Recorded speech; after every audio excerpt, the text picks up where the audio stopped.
kung pwede raw bang kasuhan ang anak na inabandona ang kanilang magulang. At pangalawa, pwede raw bang alisan ng mana or i-disinherit, no? So unang-una po, yung kung pwede bang kasuhan ng anak ng magulang, no?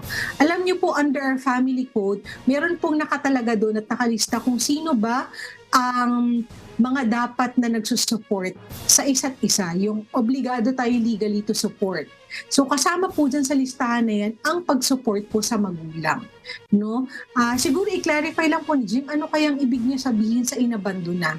No, kasi baka maraming klase ang pinag-abandona ba ay hinahayaan mo ng magutom yung magulang mo, or nagpapasapasahan ba kayo ng magkakapatid kung sino mag-aalaga sa magulang, or hindi ba na ipapa-check up, or ipinadala ba or pinagtatrabaho ba yung magulang, no, pinaglilimos ba? So napakarami po kung ano bang ibig sabihin ng inabandona. But again, going back po, no, sa provision po ng ating family code, no. So this is a law, ha.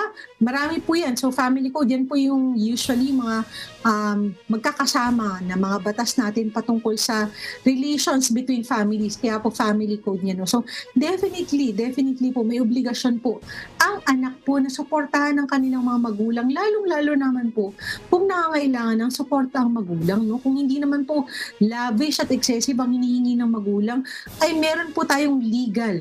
Alam niyo po mga kasabay, hindi nga lang legal but moral obligation po na suportahan ng ating mga magulang. Basta po yung basic needs, no? Hindi naman po natin sinasabi na kailangan po ay napakamamahal ng binibili natin o every now and then pinagsha-shopping. Hindi naman po ganun. Ang sinasabi po dito, suporta, as in basic sustenance po. May matitirhan, may makakain, no? At masigurado naman po natin na hindi naman po din nagkakasakit ang ating mga magulang. So again, ha, under our family code, mayroon pong obligasyon ng anak na suportahan ang kanilang magulang. At in fact, pwede naman po talagang mag-demand din ng support ang magulang kung kailangan po nila talaga, no? Meaning kailangan po nila yun para mabuhay sila at talagang hindi naman sila magkasakit. Pwede po sila talagang mag-demand ng support.